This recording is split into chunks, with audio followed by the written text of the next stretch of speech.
Hello, junior neuroscientists.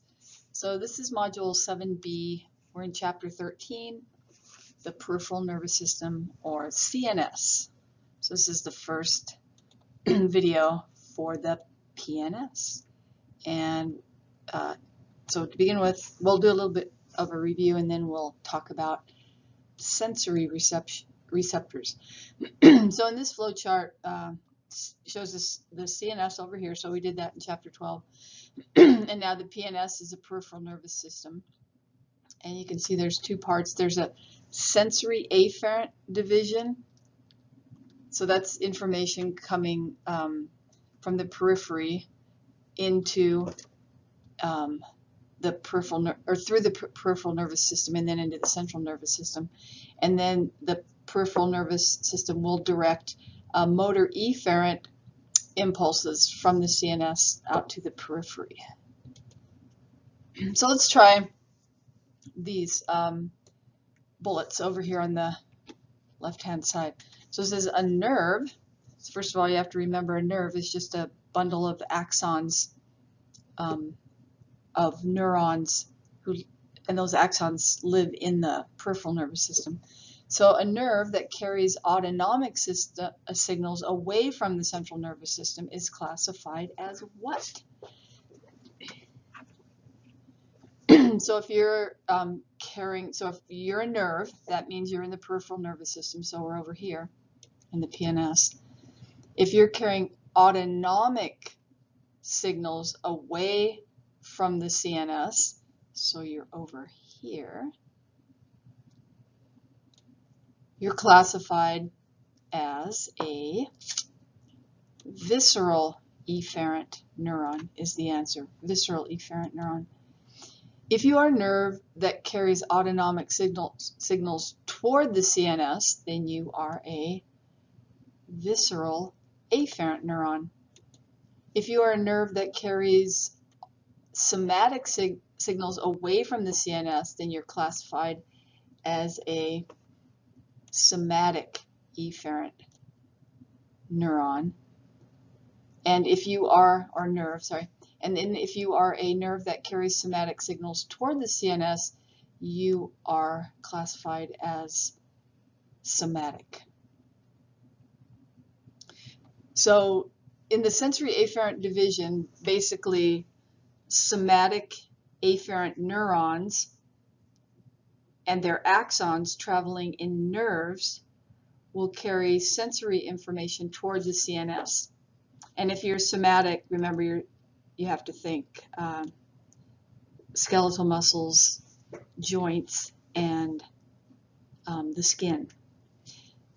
If you're in the somatic efferent division, then you have somatic efferent neurons and their axons traveling in nerves, taking information to somatic structures. So that would be the skin, skeletal muscles, and joints.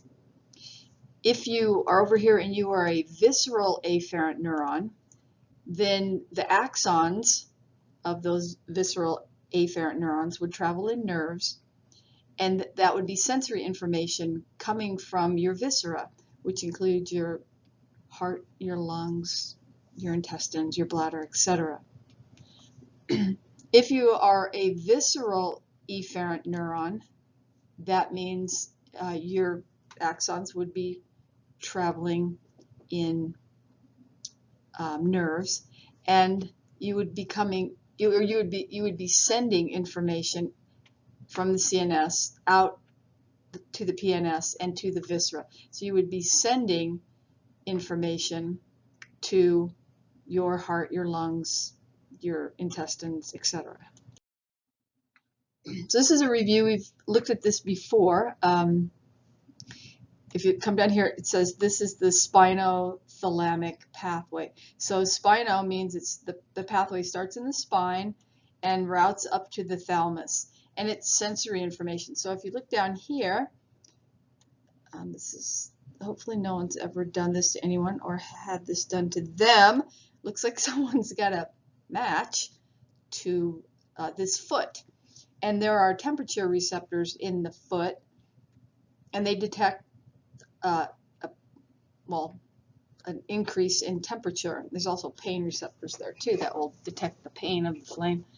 But these temperature receptors are actually just like they're dendrites of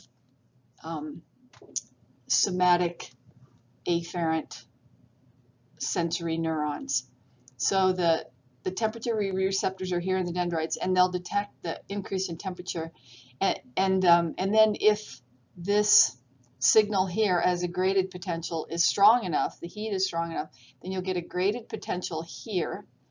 And then if the graded potential is such that it reaches minus 55 millivolts, then you'll send an action potential along the axon here of the first order neuron. So this is all axon.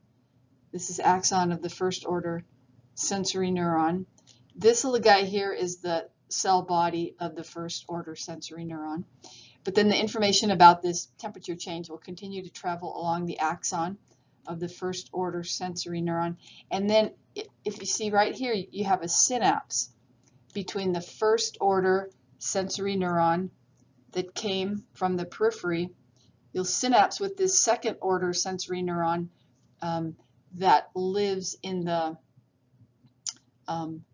dorsal horn of the gray matter, the spinal cord. Okay, and then there in this cartoon it also shows pain receptors here, and it's the same thing. The pain receptors will detect the pain of this broken glass. Information will start as a graded potential here, and if the pain is great enough, it will create an action potential in the axon of this first order sensory neuron. It will come here and it will synapse in the dorsal horn of the gray matter of the spinal cord.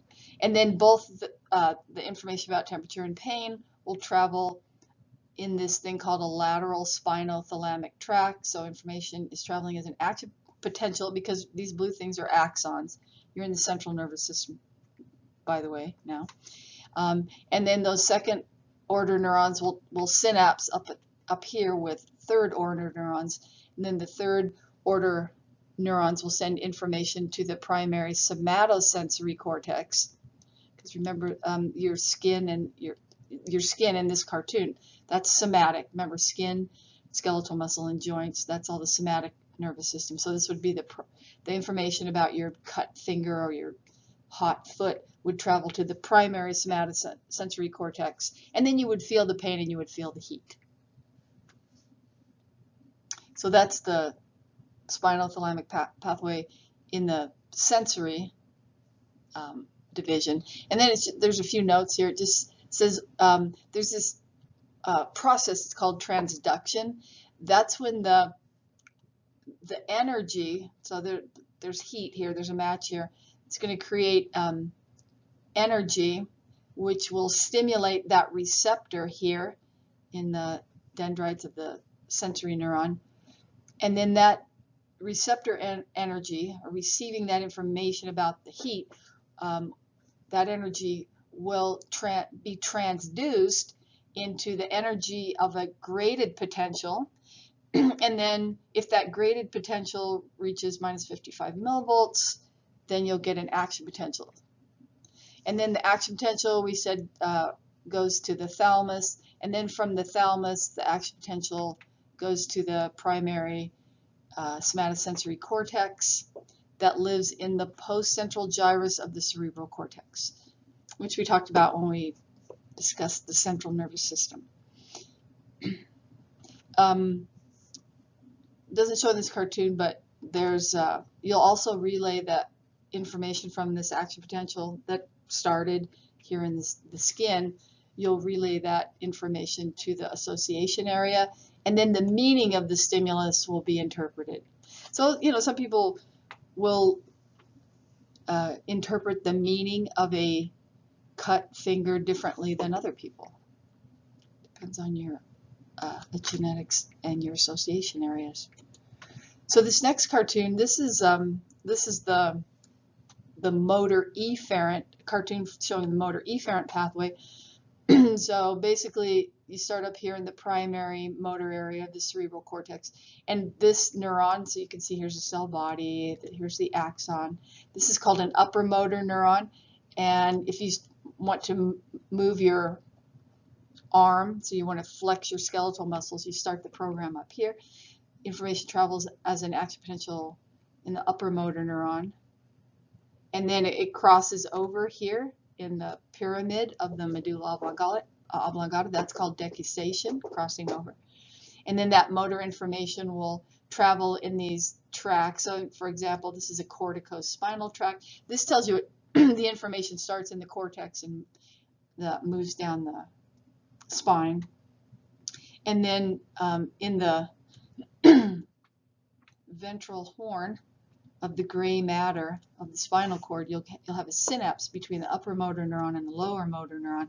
And then the lower motor neuron will go out to your skeletal muscle, where you have the neuromuscular junction and acetylcholine and all that biochemistry that causes your muscle to contract. And the effector in this case, so number 5, it says transmission of the action potential to the effector. So the effector in this case would be a skeletal muscle. And then you get the motor response. That would be contraction. And then I say over here, just as a note, this is a cross section of the cerebellum. Remember, that's for balance. And you see that there's only third order neurons up here in the cerebrum. There are no third order neurons in the cerebellum. There's no third order neurons in the spinal cord or even the midbrain. They're all in the cerebral cortex. Okay, so that was kind of a review. Now let's look at the peripheral nervous system. And over here we have a cartoon. So this shows the central nervous system, and then the rest is the peripheral nervous system. So it shows the cranial nerves. That seems weird, doesn't it, that they're called cranial nerves, so you'd think cranium and you think that'd be in the central nervous system, but that's not right. The cranial nerves are in the peripheral nervous system. Also in the peripheral nervous system you have these plexuses. I don't think people say plexi, but they might. And we've already looked at these studying for the lab practical exam. So for example, this is the brachial plexus, and then the nerves within the brachial plexus include the musculocutaneous, the radial, the median, and the ulnar. I think you've looked at those already for your lab practical exam. And then there are these thoraco-abdominal nerves, like the intercostal nerves, etc. And then so there's no plexus here in the thoracic region.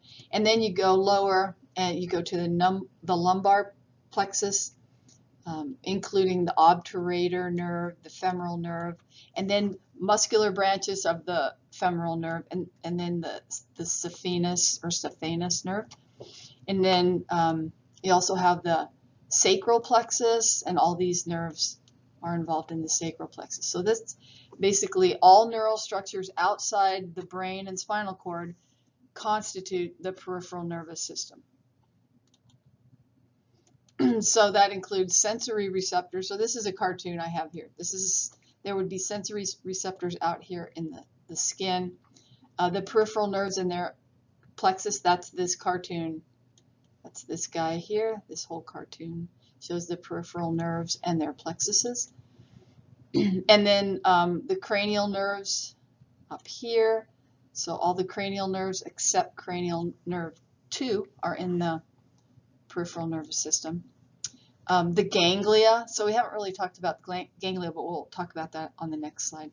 And then also within the peripheral nervous system are these motor neurons. So for example, this would be a lower motor neuron synapsing with its effector organ.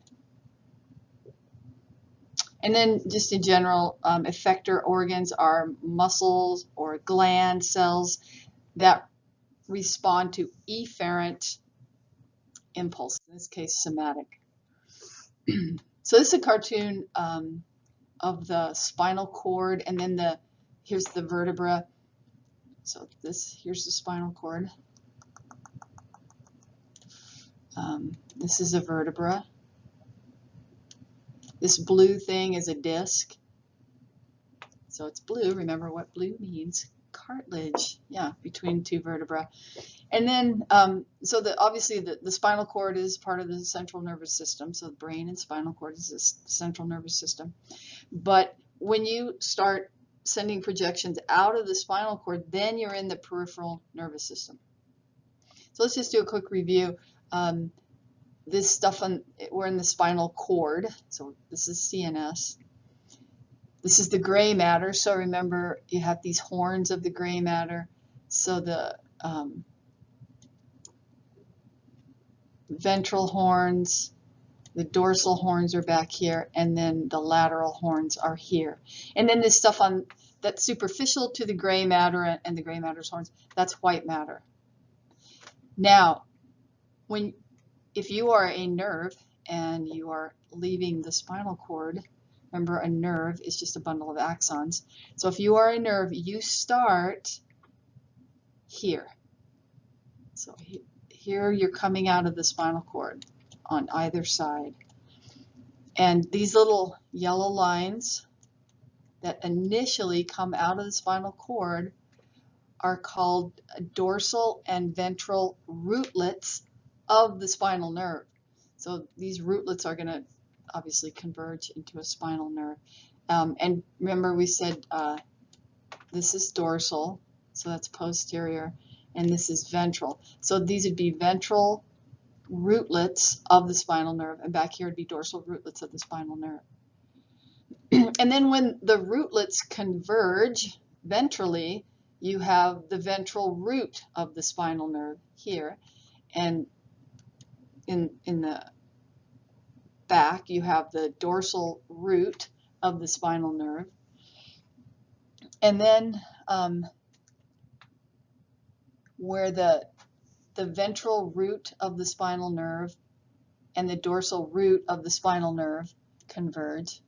So right here, this would be the spinal nerve. This area, this little piece would be the spinal nerve.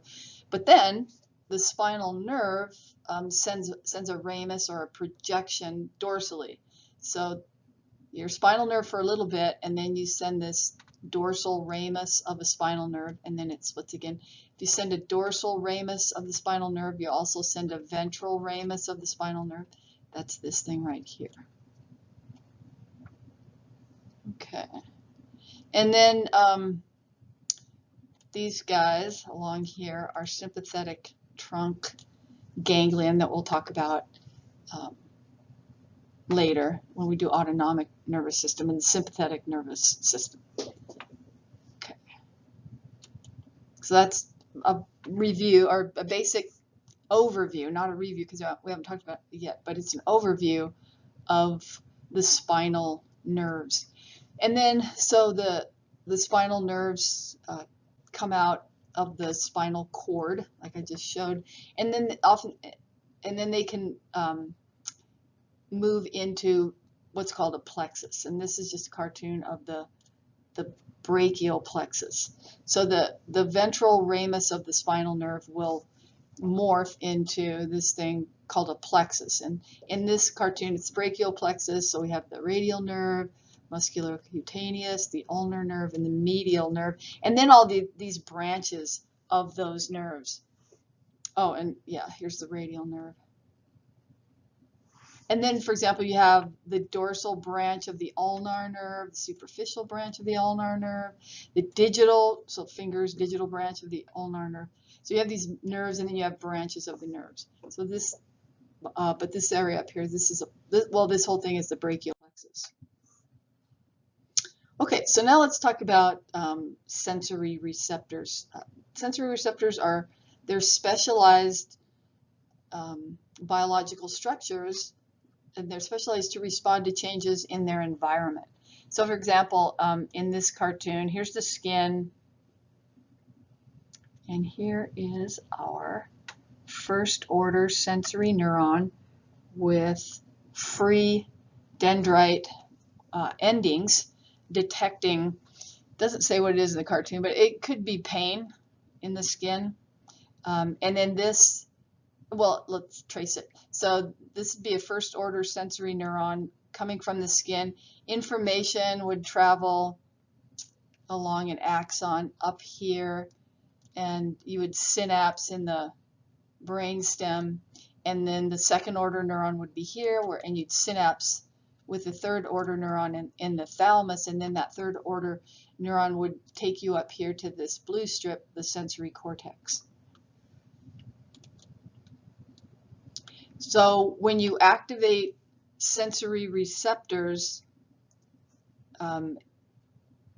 if the stimulus is great enough, those sensory receptors will initiate a graded potential, and then that graded potential will initiate an action potential. Action potential travels to the brain. So since the term sensation, if you are sensing or having a sensation, that occurs in the brain, and that's when you're aware of the stimulus. So you'd be aware that there is some sort of stimulus here in the skin. You'd be aware of it. And then when you perceive it, perception occurs in the brain as well, and it's the interpretation of the meaning of the stimulus. So where we may all have sort of basic similar sensations, our perceptions could be different because we're going to interpret the meaning of the stimulus depending on the situation. So the meaning of, this, you could imagine all sorts of scenarios. If something is pressing in on your skin here, depend what is that thing that's pressing in on your skin. Is it your mother's gentle touch, or is it someone sticking a pin in your skin? Interpret the meaning. That's perception. Oops. Oh, okay. Well, I clicked on one too many, but that's okay. So this is a cartoon of different sensory receptors. So let's just look at this one first. A first order sensory neuron with free nerve endings. So let's say there's a stimulus here, temperature, so it's cold. So you touched an ice cube.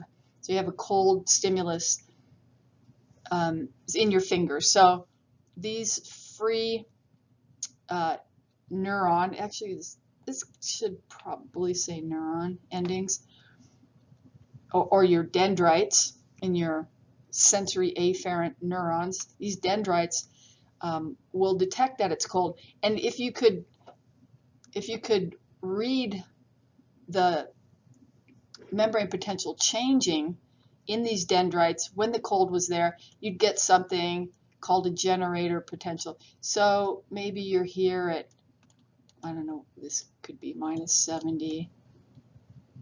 And maybe this, the generator potential, might just go to, boy, it's hard to do this with a mouse, -60. So that would be a generator potential. And if that generator potential hit -55 millivolts, so that means in the axon, so remember these guys out here are the dendrites, but in the axon you would trigger an action potential. And then here's a trace of an action potential. You know the parts of an action potential. We talked about that. So the action potential would travel down the axon here, and then it would, so this is a first order neuron, and then it would synapse in the spinal cord here with a second order sensory neuron, and then that would synapse with a third order sensory neuron, and then you would know that your finger was cold. So that's a first order sensory neuron with free nerve endings. This cartoon is a cartoon of a first order sensory neuron with an encapsulated neuron ending. So it's the same thing. This is a dendrite. Looks like it's just a couple dendrites here in our first order sensory neuron. And then instead of the stimulus being cold, the stimulus is pressure. So someone's pressing in on your skin, and and you'd see the same thing. You'd see a generator potential in these free nerve or in these encapsulated nerve endings. You'd see a generator potential. And if it reached minus 55 millivolts, you'd fire an action potential along the axon, and you would go to the, and here's the trace of the action potential, and then you would propagate that action potential to the CNS, so into the spinal cord. And then the next type of sensory receptor we're going to look at is this sensory receptor synapsing with a first order sensory neuron. So we'll look at this when we do gustation or taste. We look at the special senses, but okay, so the stimulus then is a sugar molecule out here, and this would be a gustatory or taste receptor in your taste bud. So that sugar molecule would trigger a receptor potential, which is just a graded potential. So you can see the trace here. It goes from minus 70, let's say, to minus 55 or minus 60. And then, so the sugar molecule would bind to the taste receptor. And if you got a graded potential here, you would release the neurotransmitter from your sensory receptor, and then the dendrite of your first order sensory neuron would bind that neurotransmitter, and that would trigger an action potential in the neuron. That information about the sugar molecule would go to your spinal cord and then up to your brain. Okay, so those are the different types of sensory receptors. You can classify sensory receptors many different ways. You can classify them by the type, by where they're located, and how complex they are. So we're going to look at all the different ways you can classify sensory receptors, the sensory receptor stimulus. So classification of sensory receptors by stimulus type, we'll do that first.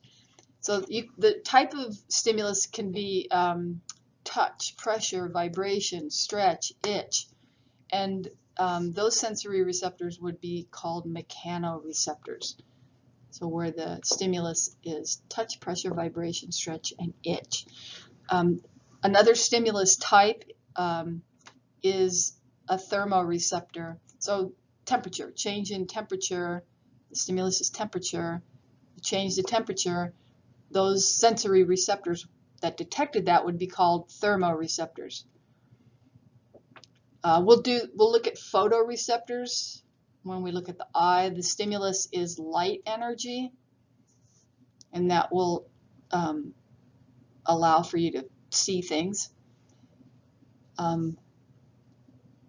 Another type of sensory receptor categorized by stimulus type is a chemoreceptor. So on that one, the stimulus is a chemical. So for example, sugar, that's C6H12O6, that's a chemical. The next way you can classify sensory receptors is a nociceptor, and the stimulus for a nociceptor is pain. Pain can be in the form of extreme heat or cold. So now you know this, if you touch something that's a little cold, you go, oh, that's cold. But if you touch some liquid nitrogen, for example, or anyway, that's extreme cold, and that would be detected by your nociceptors. So the stimulus for the nociceptor is pain. So the stimulus, let's review. The stimulus for a mechanoreceptor could be touch, pressure, vibration, stretch, or itch. The stimulus for a thermoreceptor is a change in temperature. The stimulus for a photoreceptor in your retina is light. The stimulus for a chemoreceptor is a chemical. And the stimulus for a nociceptor is pain. All right, the next way to classify sensory receptors is by their location. And there's two locations, exteroceptors and interoceptors. Those are types of sensory receptors. So in this cartoon, it shows this guy. This is a tactile or Meissner's corpuscle. You find that in the dermal papillae, so that's in your skin. The lamellar or Pacinian corpuscle is in your dermis. and hypodermis. These bulbous corpuscles or Ruffini endings you find in the dermis, so that's in the fascia, so dermis is in your skin. This cartoon shows the free nerve endings of sensory neurons in your skin. This cartoon shows modified free nerve endings with it's a Merkel disc. So here's the tactile cell, so that means you're touching something. Here's the tactile cell. And then here's a dendrite of the first order sensory neuron that would receive a neurotransmitter, and then that information about how this receptor was stimulated would go to the central nervous system. And then, so here's the epidermis, here's a hair follicle, and here's some free nerve endings wrapped around your hair follicle. And so back to classifying sensory receptors by location, exteroceptors and interoceptors. So exteroceptors respond to stimuli arising outside the body. So a stimulus arising outside the body would be someone, poking your skin. And exteroreceptors include receptors in the skin for touch, pressure, pain, and temperature. So, and these terms are categorizing sensory receptors by their type. So I don't know if you remember the joints. You could classify joints many different ways. So it's just kind of the same thing with sensory receptors. You can classify them in a number of ways. So this is we're on the second way to classify them by location, exteroceptors and interoceptors. So this is just a cartoon, shows a piece of the skin. I like this cartoon because here's the epidermis. You can see the hair follicles here. These free nerve endings are nociceptors, will detect pain. Here's a Ruffini corpuscle that detects deep pressure. Here's the root hair plexus. This is light touch, or when you brush someone's hair, or just the hair on their arm, for example. If you brush up against that really lightly, it will be detected by this root hair plexus. Here's a Merkel cell or a tactile disc. This is light touch because it's more superficial to the skin. The deep pressure is deeper in the skin. Here's a tactile corpuscle or Meissner's. It's discriminative touch. And then here's another deep pressure, lamellated corpuscle or Pacini's corpuscle. So these exteroceptors are in the skin. So we just did classification of sensory receptors by location. We just did exteroreceptors. Now here's a chart that shows how interoceptors can be broken down. So interoreceptors can be broken down into visceroceptors and proprioceptors. So hopefully you recognize visceroceptors. So your visceroceptors are going to detect sensations from your viscera. So for example, your heart, your blood vessels, chemical changes in your blood, osmotic pressure. That's another osmoreceptors. You'll learn all about that in 202. And then interoceptors can also be classified into proprioceptors. And the proprioceptors we're going to talk about are muscle spindles and Golgi tendon organs. In this chart, they put proprioceptors, they put Pacinian corpuscles and free nerve endings into proprioceptors. So visceroceptors are a subtype of interoceptors, and an interoceptor is a sensory receptor. So this is a cartoon of baroreceptors. Probably everyone knows they have an aorta, right? So this is your aortic arch, comes out of your heart, the aortic arch, and then it branches into these different blood vessels. But these green things are the baroreceptors. So these baroreceptors, like barometric pressure, these baroreceptors detect changes in pressure. And it says over here in our flow chart, pressure changes in blood vessels. These are blood vessels, and the baroreceptors are in green, detecting pressure.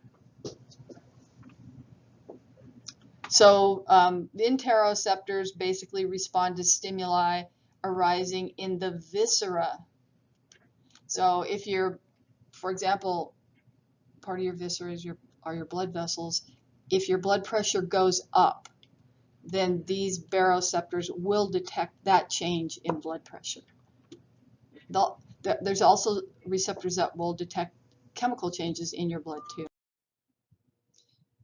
So we're still in classification. We're classifying sensory receptors by location. We're still looking at interoceptors. So we looked at the visceroceptors in the last slide.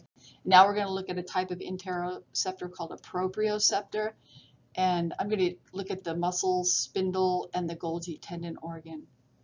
So in this cartoon, you have a muscle spindle, and you can see that that you've got flexion of the elbow joint, so flexion of the arm of the forearm at the elbow joint, and this muscle spindle will detect that, and it will send out sensory information via sensory afferent nerve. It'll go into the spinal cord, and then information about what to do next will travel out the motor nerve.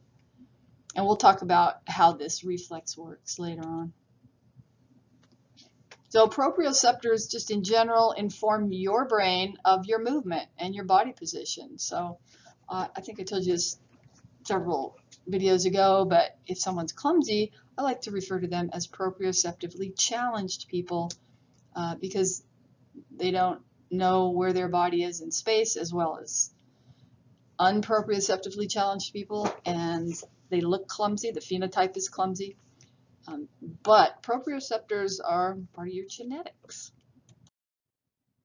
So now we're going to classify sensory receptors the third way by structural complexity. So you can have complex receptors for our special sense organs, and we'll look at these in a lot of detail. So these rods and cones down here, these are receptors for vision. This is what your receptor for hearing looks like. Here's your receptor for smell. Here's your receptor for taste. So these are complex receptors for special sense organs. And then if you have complex receptors, then you also can have non-complex or simple receptors for your general senses. So I'll make a note here. Let's differentiate between the special senses and the general senses. So the special senses include vision, hearing, smell, taste, and equilibrium, which we will cover in detail in future videos. And then there's simple receptors for your general senses. So general sense would be your sense of touch, pressure, stretch, vibration, itch, temperature, pain. Those are all general senses. And then you can also use unencapsulated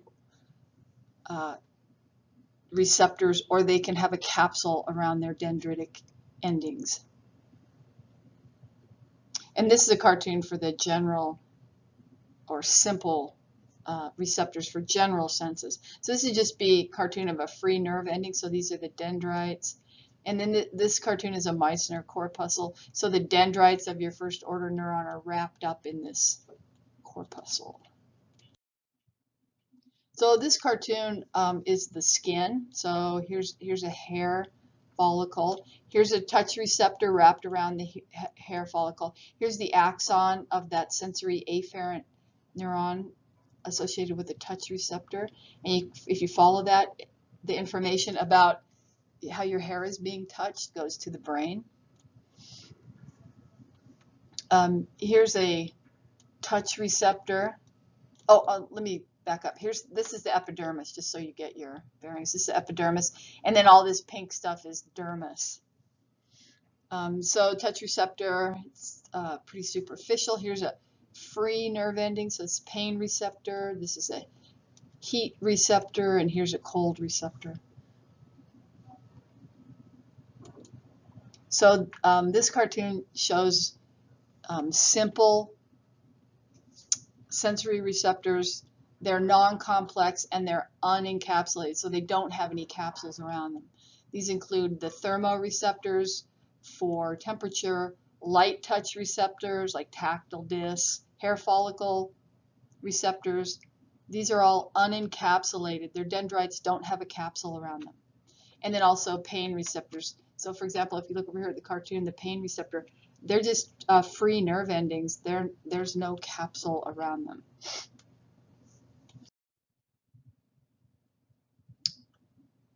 Now, these are still, this cartoon, they're still simple sensory receptors, but this time they are encapsulated. So that means they have a capsule around them. So that includes the tactile corpuscles. So the free dendrites are in here. So this would be the axon of the primary or the first order sensory neuron. But the free dendrites aren't really free because they have this body around them. Same thing with the lamellar corpuscles, and the same thing with the muscle spindles. They're all mechanoreceptors, and they all have some type of coating or capsule around the dendritic endings. Okay. And then this is to kind of finish up, if you like things in table form. So this is a table from Marieb, and it just shows you the structural class. So this would be non-encapsulated. So we just talked about this. This is free nerve. Actually, I don't like that they say nerve, but I'd say free neuron endings of sensory neurons. So all this pink stuff would be dermis. Here's your first order sensory neuron. Here's the dendrites. And then it tells you the functional class and then the body location. And then this would be the encapsulated table. And I think that's it. See ya.